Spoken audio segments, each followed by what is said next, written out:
today is the day before Valentine's Day. I'm filming this right in the season of everything. You are going to be seeing this week for Valentine's Day. If you're not watching this Valentine's Day, that's okay, because this stuff matters all year long. Today is gonna be a little more of like a chat video, so grab some tea, grab some coffee, grab a glass of wine. We're gonna kind of like talk a little bit more in this video. Let's get into it. Why self-love? Why does this matter? The concept of self-love sometimes can be marketed as just like love yourself and embrace yourself and all those aspects, and cool, like that can be a part of it, like that's amazing. But to me, it's deeper than that. And that's the way that I connect to it the most, is this concept of loving yourself first, in the sense of, I believe that self-love or self-respect, which we're going to get into in a minute, sets the foundation for every other relationship, opportunity, career, family, anything you want in this life. Your relationship with yourself sets the tone for every single one of those things that this life has to offer. Think about it. If that foundation is not strong, are the other things really like a house? Like, if the foundation's not strong, the rest is just, sure, it may look beautiful and it's smoke and mirrors and it may seem, you know, fantastic, but foundation's not strong. It can almost be as if it's built on glass, and that can shatter. So you want your foundation to be so strong. Like I said, the concept of self-love, the word love in and of itself, that's a strong word, okay? If you say I love you, or you say you love something, that's a strong word. Just like hate is a strong word, right? They're the opposite of each other. Love is intense. So sometimes it's really difficult to go from, you know, I talk about this a lot with body, like when you're dealing with your relationship or making peace with your body, people are like, just start loving it, start doing this, start doing that, and all that stuff can be fine, but it's really difficult to go from one extreme to the other. So let's start somewhere else. So if we can't go from, oh my gosh, I don't really like this person that I am, I don't even know who I am, what am I doing, what am I saying to people, how am I acting, how am I showing up in the world, it's really difficult to go from that spiral into, I love myself, I feel really confident within the person that I am, right? That doesn't really, it's fake most of the time. I like the idea of respecting yourself instead. So we can't just jump into love. You can't go from questioning the person you are and wondering what the hell you're doing and all this kind of stuff to, I love myself, everything's good. It's fake. Okay, it's fake. It's kind of like, to me, what moves us towards this idea of loving the person that we are. So I always see this too with other relationships with people. I don't love many people, right? I like a lot of people and I respect a lot of people. And so this is the big one, is that I can respect someone without loving them. That's a big thing. And sometimes respect is obviously the foundation of love. So if I respect someone, there's a chance that I will love them, but there's also a chance that I won't, and then I will just respect them. They need to love me or like me always, but they oftentimes will respect me, right? And that's a big thing, is that let's do that within ourselves then. So if I can't love myself yet, or if you can't love who you are yet, how do you respect yourself? I don't know the answer for that for you. I don't know. And that's what's going to differentiate me from every other channel you've ever seen, is that you're gonna hear me give you examples or ideas or thoughts on how to start. I don't know that answer. I don't know what's going to make you respect yourself.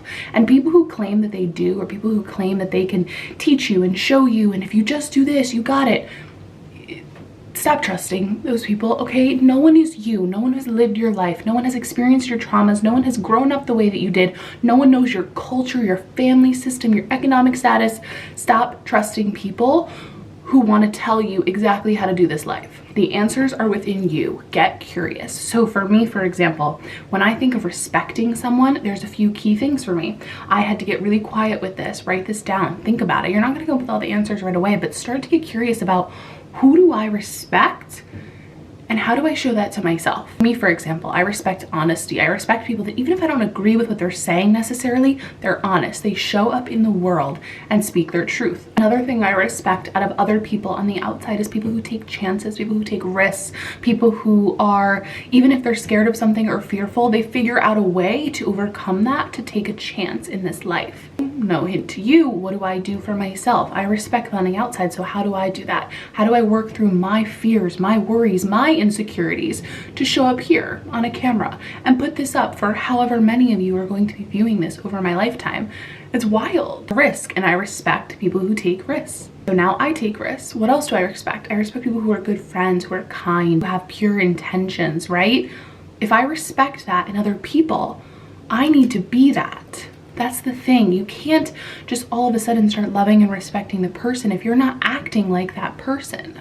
I am, the baseline allows me to walk into any room with any person in this world and stay true to who I am. That is something that I value, probably like one of the highest things in this life that I could ever value, is showing up as my whole self and being who I am. There's no feeling like it. And if you haven't experienced that yet, we're gonna get there, because there's nothing like it. And I still don't show up fully as who I am, but I'm closer than I've ever been, and I'm getting closer as we go. And the feeling is, there's nothing like it. You're like, cool, that sounds great. Where do I start?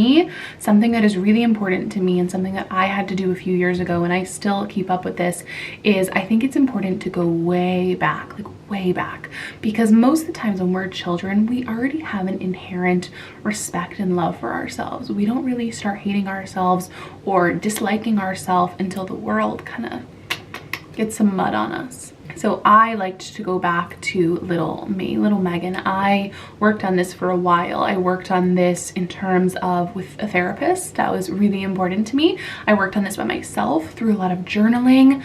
I think healing my relationship with my little self was one of the first things. Learning to love the child of me was really, really important. Don't underestimate how powerful that is. In terms of respecting yourself or loving yourself, I had to go back. And when I was doing a lot of the work on healing like my inner child and things like that, and we can do follow-up videos to all these concepts, but it's very simple in nature. It's in the sense that when I was a little girl, I was bold and free and wild, and there was no disrespect for myself. There was no hate for myself. There was none of that.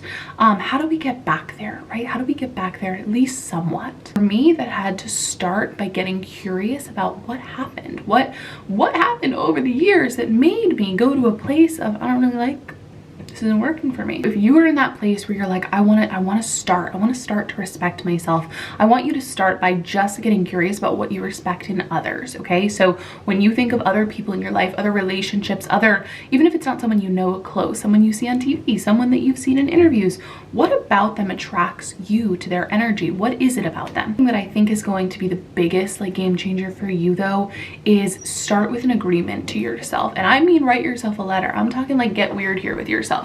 I want you to write a letter to yourself, or if it feels weird to write it to your adult self right now, write it to your child self. You have no idea how powerful that is. I was also working with my therapist at the time, who I absolutely adore, and she was saying to hold a picture of little you while you write this letter. And oh my gosh, it sounds like the craziest thing in the entire world. You go ahead and get a picture of yourself as a child and then write that child a letter.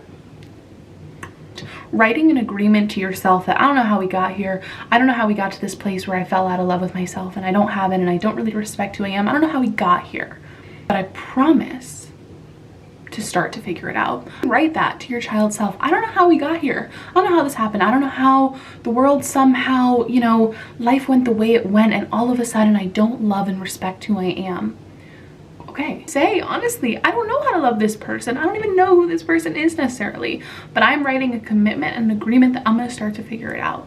That's huge. That's so huge. Those of you who may have clicked on this video because it's self-love and maybe you're single on Valentine's Day and you wonder like how to love yourself, you know, while you're single and figuring out who you are while you have this time to. I'm not here to give you any advice, really, ever. I have my story and my experiences, and that's what I can give to you. But what I will say for any of you who are feeling this way during this time, what I will say is that it's actually in a Drake song called From Time, if you want to go look it up, but there's a part in it where it says like, I love me enough for the both of us.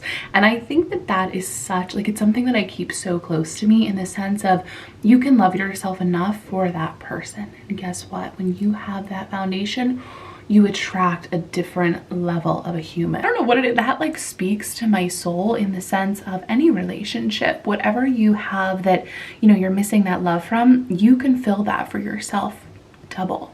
Another thing that I'll say is that when you have that foundation, that secure, confident foundation for yourself, that's not energy you meet every day. You don't meet people like that every day. So if you have that and you're working on that, the person you're going to meet is a different level of a human. And my gosh, they are so worth the wait. When you have two people who know who they are and come together, that is a partnership. That's a whole other level than what you're seeing all around you. didn't share this, I didn't expect to share this, but it's nothing crazy. But I even will say it, you know, I had a really hard relationship with my dad growing up, and I still do. And my brother and I will always say to each other, our mom loved us enough for the both of them. And that's a little sad, like that's a little side note, but it's something personal that a lot of people can relate to, first of all. But second of all, she, you know, had to love us enough for 2 people. You can love you enough for 2 people. This is what I'm going to leave you with. I am so happy you're here with me. I will see you in the next video. You will see so much more content surrounding this. I'm gonna give you all my true self. So